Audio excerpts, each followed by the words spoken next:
complaints go up to the Ombudsman concerning services from Merthyr Council. That's a decrease from, I think it was 17 we had go up last year. Of that 12, 8 were made prematurely. So the Ombudsman will always bat it back to us if they can see that you haven't gone through stage 1 or stage 2. So you go straight to the Ombudsman, you say, have we gone through those?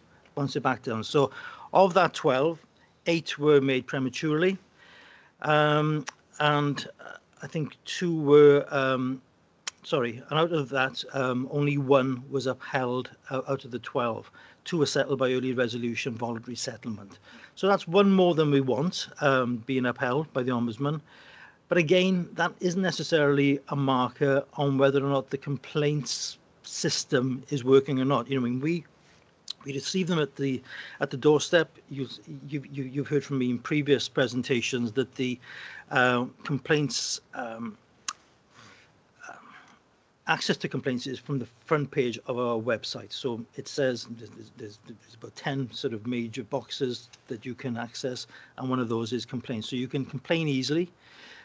We will deal with them quickly. We'll resolve most of them at stage 1. If not, then, as I said, only 1 went up to the Ombudsman. But again, that's you know, I mean, so 1 was settled. Sorry, 2 were settled by early resolution, voluntary settlement. 1 was upheld. So that's 3 out of the 12. So that's a quarter. It's up from last year, which is again something we don't want to see. But I don't think it's a reflection on complaint handling. Now, when preparing this report, I could see that there may be figures that would assist you going forward next year. And I think that would be where we are receiving a complaint. I think 1 marker would be, is the complaints department getting these complaints out to the departments quickly? We haven't got any figures for that, so I think 5 days is what we set. So I think we can look at some figures for next year to say, did the complaints department get them all out within the 5 days? If they didn't, how many did we fail on?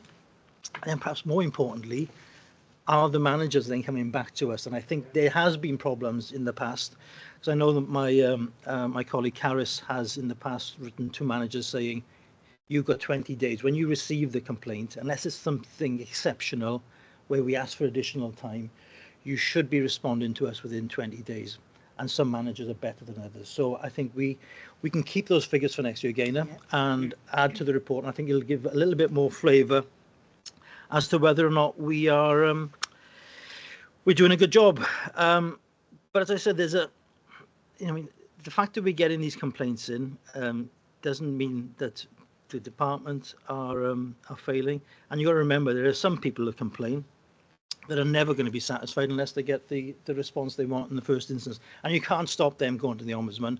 They will go to the Ombudsman, and hopefully the Ombudsman will see it for what it is and will not uphold it. But you can never stop those. So I would say, on the whole, Chair, the figures for this year are good. The Ombudsman has shown herself that she's had a significant increase in work. We've seen corporate complaints go up, but we are dealing with them and handling them appropriately, I would say. I'll stop at that point. So if there's any questions in relation to the complaint handling, we can deal with that now. But if we want to then go on to the Ombudsman's letter, which touches on this in any event. Thank you, Chair. Thank you, Simon. That's really helpful, and I think it's an important kind of thought piece about is complaints a good thing or a bad thing, and I think it's really helpful to understand that the ability to complain is right at the front, and it's a great learning opportunity. So I guess the obvious question for me as a kind of anybody with in a governance audit committee would say, and how do we learn from this rich amount of interaction with 600 and odd members of the community who are saying there's something wrong with the processes, systems we have, individuals perhaps in the organisation. Some of them might be simply asking for something we can't do, and some of them might be genuinely pointing out weaknesses in our processes. How do we capture that learning, and how do we actually, you know, if a complaint is upheld, that means something needs to be fixed or changed. How do we make sure that gets fixed or changed? I fully understand it. It might be you didn't collect my bin that day, and that's like a kind of human error one, and we address that. But there might be more fundamental ones than that. Thank you, Gaynor. Yeah. We do capture in order to sort of learn from any, especially upheld complaints. Those are the important ones that we need to be focused on. For example, with as you can imagine, with corporate, a majority of the complaints might be about their bins, etc. And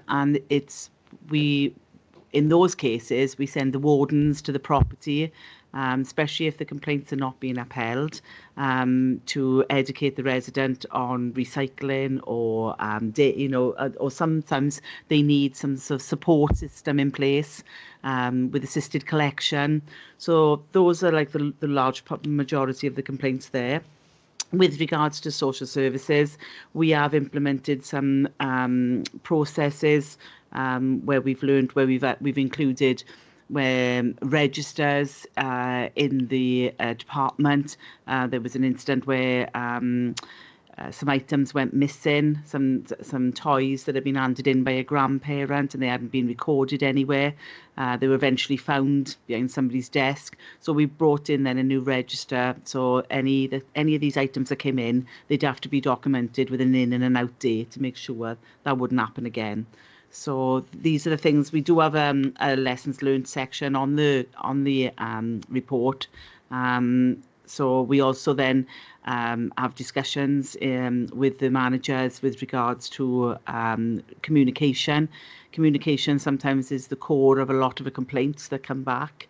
And, we will cascade them up to senior managements then, if we can see there's a repeat in the same department and the same complaints. So trends. Yeah, trends, yeah. So we look at that as well.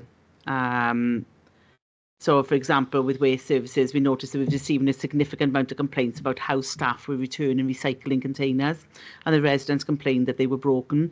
Further training then was given to staff, as this also had an impact on the budget, which has been affected by replacing the containers. The system now seems to be working better, and no further effects to the budget. Thank you. That's really helpful. And just in terms of, again, it isn't about league tables, but it's kind of interesting to know, because the Ombudsman does this. Ombudsman does comparators across the other 21 local authorities. Do we anecdotally or otherwise know how our volume of complaints compares per 1,000 of population with the other authorities? Are we, and not being the top or bottom of that table isn't necessarily a good or bad thing. So just to understand where we sit. We were quite low per I know we were quite low. I can't remember the percentage of by heart, but I know we were quite low per. No, Chair, I don't have figures as to whether or not for instance, our 690 corporate complaints relates to other authorities. I don't think we've been provided those information, but we do know, to go on to the second report, that we did very well in relation to complaints to the Ombudsman. I'll deal with that when I get on to the second report. But we don't have that figure, do we? How we compare to other councils? I think it's on the table for the Ombudsman on the Ombudsman report. But I know with personally with stage 2 compared to other authorities, we are exceptionally low, which is something that is talked about. But I think it's because we do adapt meetings with social services complaints, and I don't think all other authorities do. So we take that approach where if it's a complex complaint, we meet with the complainant and the manager. And I think it reduces the amount of complaints that are escalated to stage 2 then. Thank you. It's really helpful. Yeah, the comparator there is there for the Ombudsman one. So I think it's probably best if we move on to agenda item 30. Oh, sorry, Colin Foster, do you want to come in? I was just going to ask, at 4.5, it says that a complaint would only move to stage 2 following agreement between the council and the complainant. So I was wondering how that works. That seems to sort of manage or curate the complaint, doesn't it? No, at the bottom of every response letter we send, both corporate and social services, we direct them back to the complaints department if they remain dissatisfied. That's for us to have a conversation then, because when we talk about desired outcomes that they want from escalating the complaint, they have to be a realistic desired outcome. A lot of times, sometimes people want staff fired, or and unfortunately that isn't something that the complaints process is about. If there are complaints about staff and if they need to go to HR, they will. But if just because they remain unhappy, to have a desired outcome that you want to see somebody, be fired or removed, that wouldn't be to me a realistic desired outcome to escalate the complaint to stage 2. All right. So if it was, say, an inappropriate complaint, then say it was perhaps a criminal matter being reported to Absolutely, you, I mean, just sometimes redirect. Yeah, we redirect. I mean, we don't get involved. The court procedure, the court arena always will trump the complaints process. So if there's a case proceedings, etc., we wouldn't look at that then because we wouldn't get involved. We would temporarily suspend the complaint until those case proceedings. But it has to be. You'd be surprised what people's desired outcomes are, and we have to manage those, and what they're looking for a resolution as well. So we try and be, because we can take it to stage 2, whether it be independent investigator or with corporate to senior management. But all it probably will result in is it's going to be the same answer then. So depending on what they're looking as a resolution. Thank you. Thanks, Chair. Thank you. I think that's really helpful to understand that process. And I said it's helpful that we've got agenda item 13, which shows the kind of next steps almost in terms of escalation. So if we switch to agenda item 13, which is the Ombudsman's annual letter from Merthyr Tydfil, and again, this has got comparative data with the other authorities, which is why I asked my earlier question. Simon, shall we stay with you?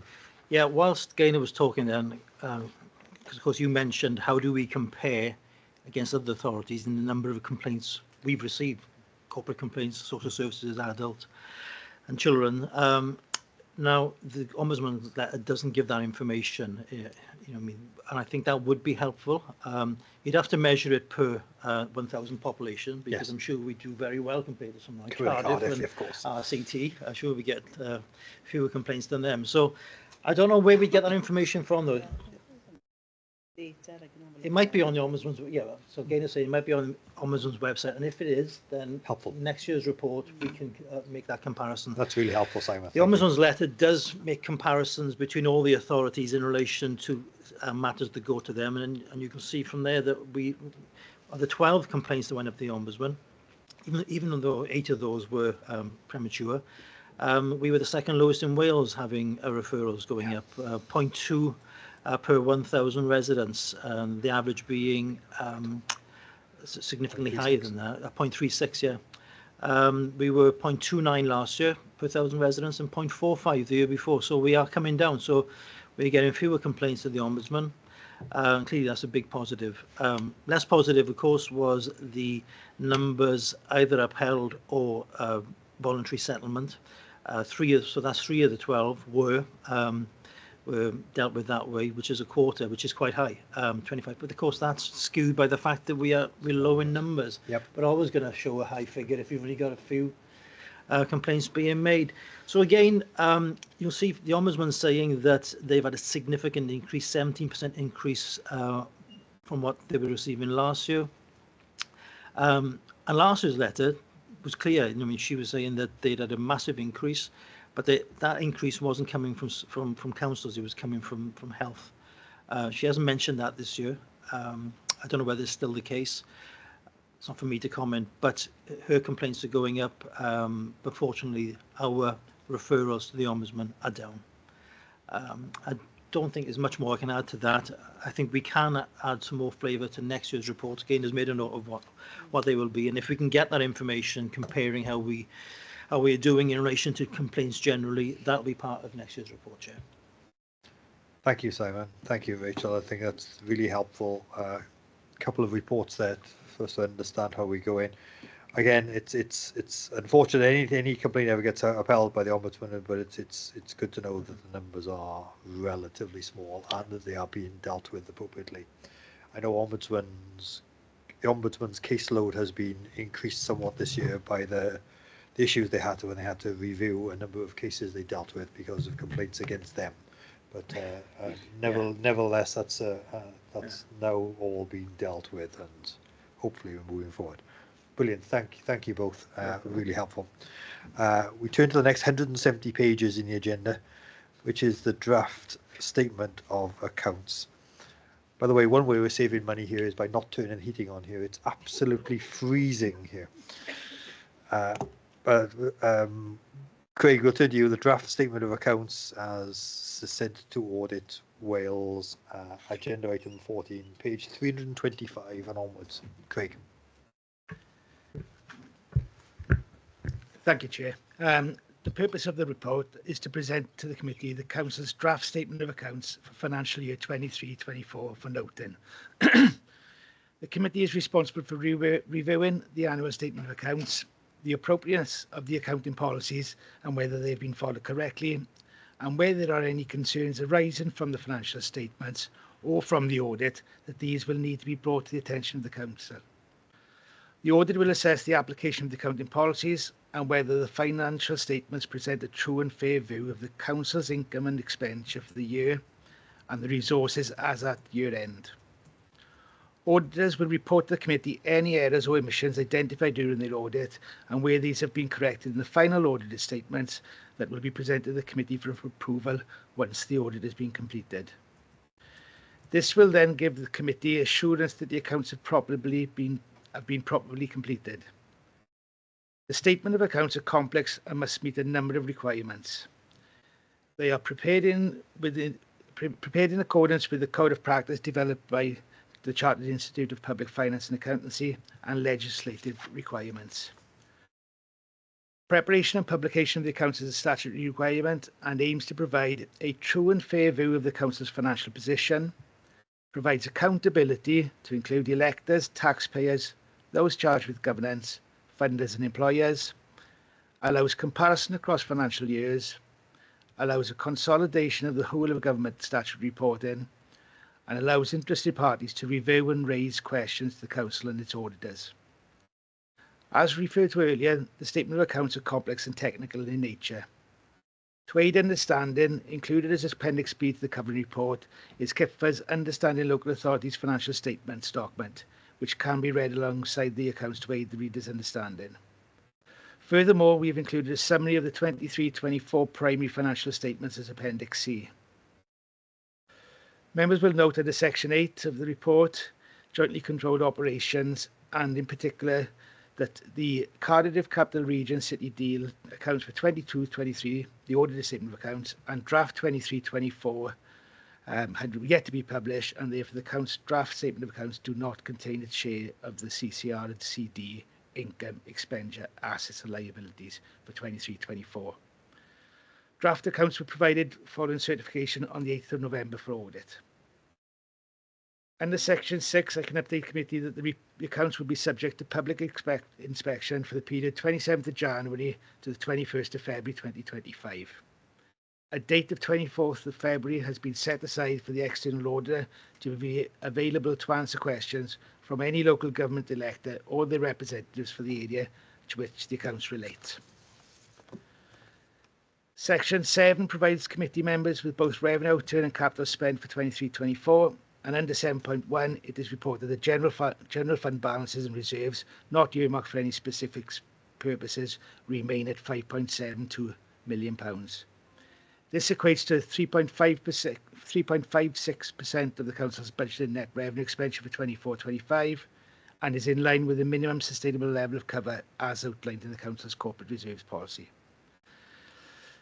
Section 8 of the report focuses on the draft AGS statement for 23-24, which can be found from page 424 of the bundle. The draft annual governance statement for this year, for 23-24, was put to this committee on the 16th of September 24 and resolved to recommend adoption by the leader and chief executive.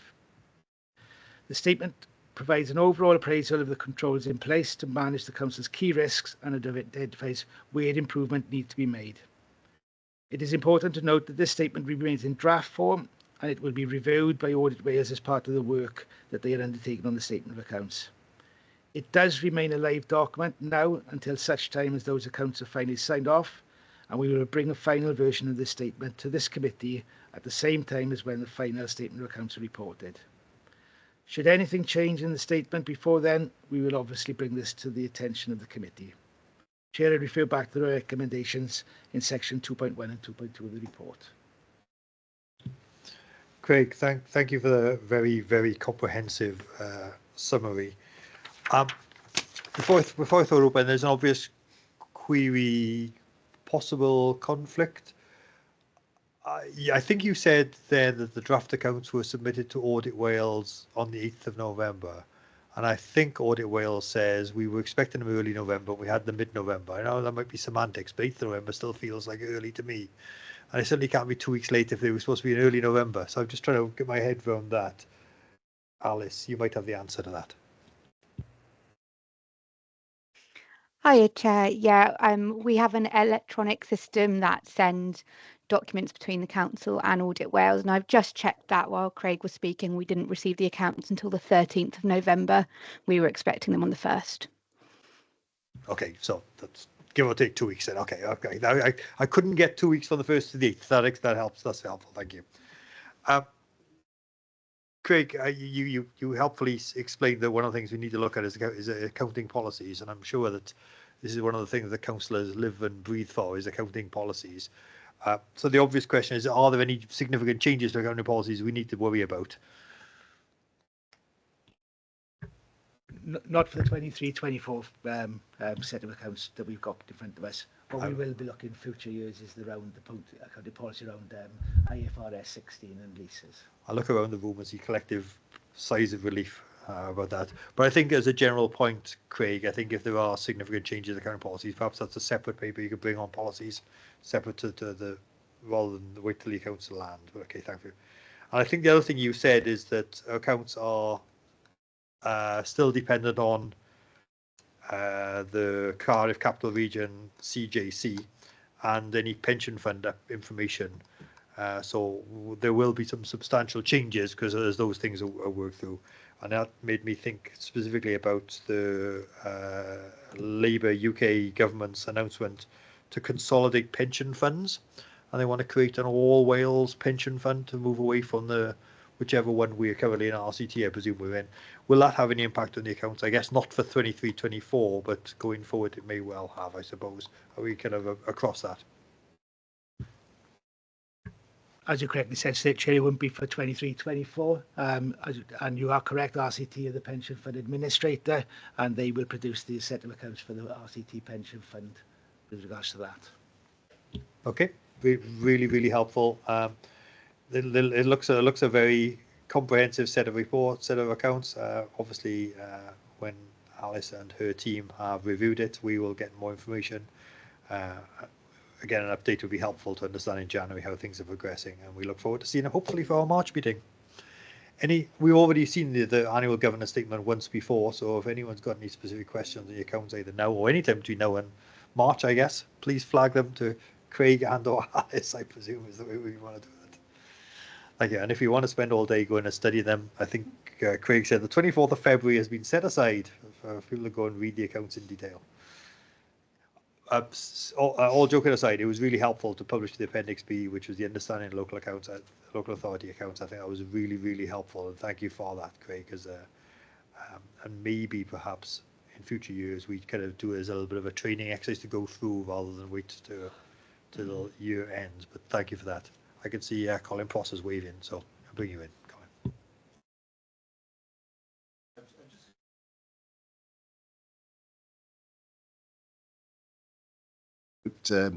The Leisure Trust, the well-being, and a substantial amount of money there. So I wondered whether that's maybe a separate topic or being managed elsewhere in the organisation. So there's quite a lot of money that's gone there. Craig, do you have any detail on that? That area would probably be picked up under the relevant scrutiny committee rather than coming through this committee. Okay, thank you for that. I guess you can ask of the committee, I presume, if you want to find out anything further. Oh, okay, thank you. I'm just waiting for my laptop to reboot. Brilliant. Okay, thank you, Craig. Keep us posted on how the exercise goes. We are dependent on other organisations providing information to us. We'll make sure that those do happen, and we'll need to nudge them and tell them what our deadlines are to get those through. Thank you for that. We are gosh, moving towards the end, and finally, all the colleagues to my left, the regional internal audit service team, finally get their say. Usually they dominate these meetings, but not today. So we're on page 495 of the papers.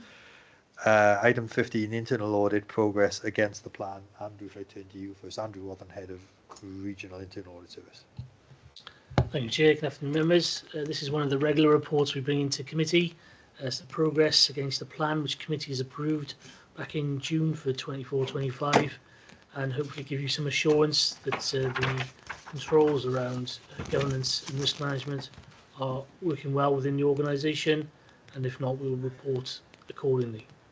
So this is a report against our progress against our plan, and we've set ourselves quarterly targets which are outlined in 4.2.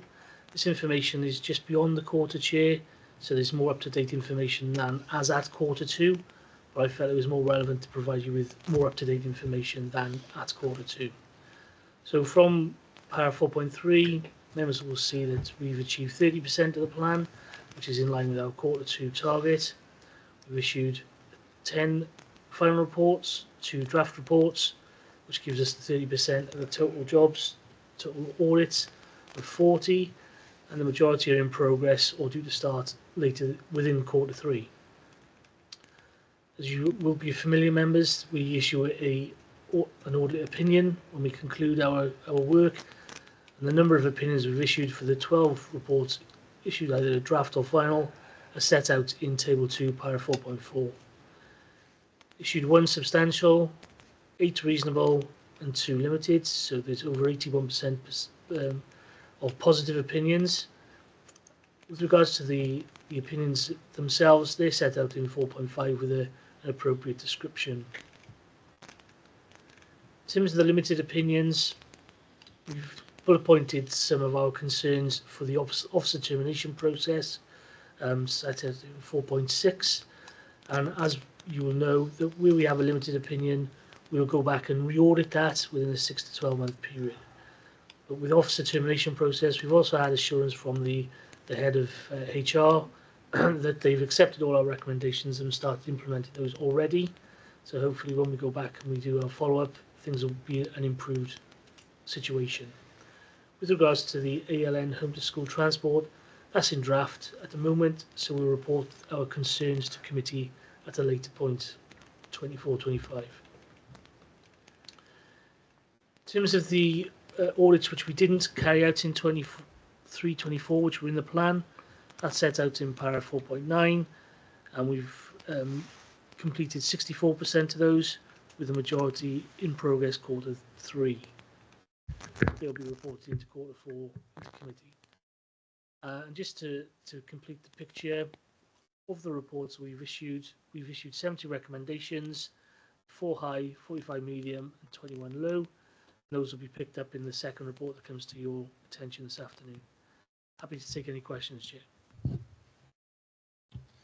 Thank you, Andrew. I was imagining you as Arnold Schwarzenegger there with officer termination. But really helpful report as always. Thank you for early warning of the draft limited assurance report. We'll get details in due course. I guess the question that comes to mind is, obviously there's been a reorganisation, so to speak, of the regional internal audit service, as it now is a region that covers 3 local authorities rather than 4. Just a general question about, has that caused any issues around staff availability, flexibility, all those kind of issues in terms of being able to deliver the plan thus far and indeed going forward? No, Chair, it's been really positive. We're on target with all our partner organisations in terms of completion of the plan. We've planned across the 3 partners for the resources we've got available, so they're working across all 3 organisations. It's working well. I'm more involved at an operational level, Joan is more involved at an operational level, and we've got our support from our assistant managers with Helen and Nathan. Staff have been really positive about the change, and encouragingly they're conscientious enough to achieve the plan across all partners in line with our targets. So at the moment, things are looking good, Chair. Thank you, Andrew. and just a really small picky thing, just to show I've read it. Table 1, I think, suggests that there are 12 reports, either in final or draft. And Table 2 suggests there's 11. So I'm just, I guess it's no big deal, because I presume one of them is one of the drafts that isn't yet quite finalised in terms of having a rating. I guess that's where you are. No, Chair, it's slightly different. Okay. In that we've issued 12 reports, but one hasn't got an opinion. That relates to the AGS, which we don't give an overall opinion. We don't give an audit opinion because we give it an overall level of assurance. Oh, well done. Okay, brilliant. Thank you. Really helpful. Any questions for Andrew? Okay, we will stay with you or with Joan, and we will talk about the internal audit recommendation monitoring. Thank you, Chair. The purpose of this report is to provide members of the committee with a position statement on the internal audit recommendations made, implemented and outstanding as at the 31st of October. Appendix A provides the detail of the high and medium priority recommendations. I take you to the report. Table 1 sets out the recommendation categorisation used. Table 2 within the report summarises the recommendation status in respect to the audits completed from the 24-25 plan. It illustrates that a total of 49 recommendations have been made as at the 31st of October, 38 have been implemented and 11 have a future target date. Table 3 shows the recommendation status of audits completed in 23-24. As committee know, a recommendation is made to enhance an identified weakness in a control to mitigate an identified risk. So until the recommendation is implemented, the risk remains. So Table 3 shows that 20 recommendations still have a future implementation date. But in addition, there are 5 overdue recommendations made, and these were all in an audit of security and access to council buildings that was issued in December 2023.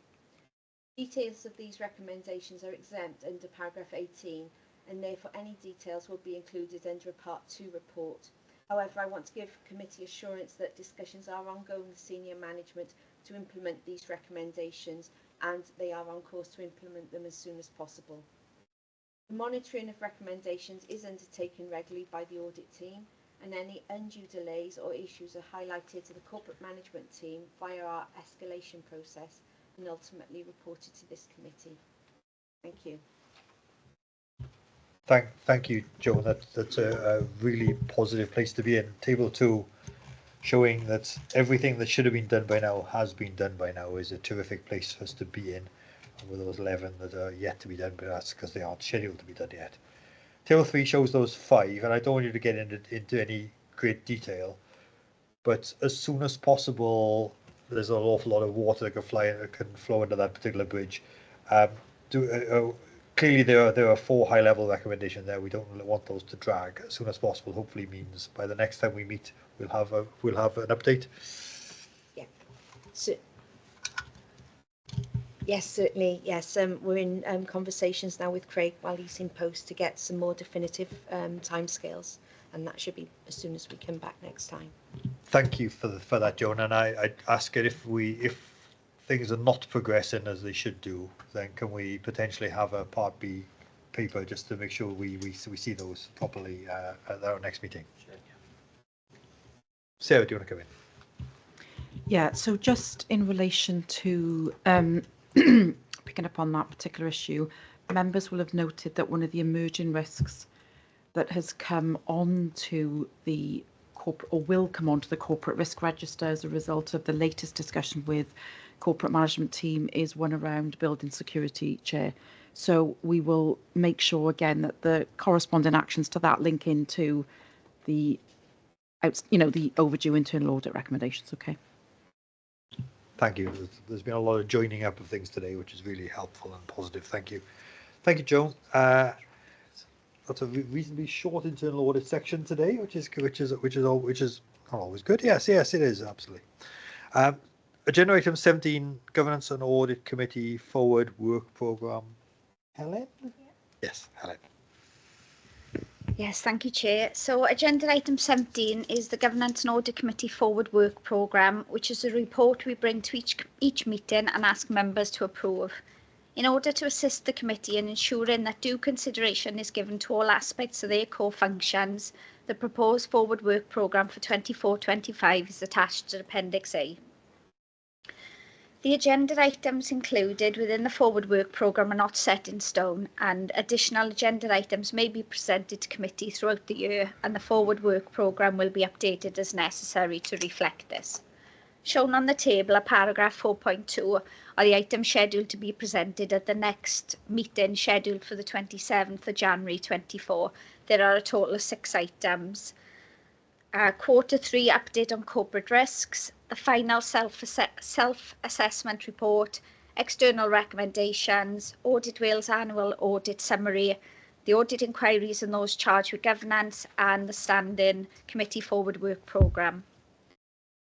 Committee members are asked to endorse this schedule and confirm the list of officers they would like to attend for each item if appropriate, and indicate whether any additional information or research is required. So at this point, I'm happy to take any questions. Thank you, Chair. Thank you, Helen. I think one thing to point out is I think that the annual self-assessment paper that we had earlier in the agenda was indeed the final self-assessment report. So we probably won't have a bullet number 2 there.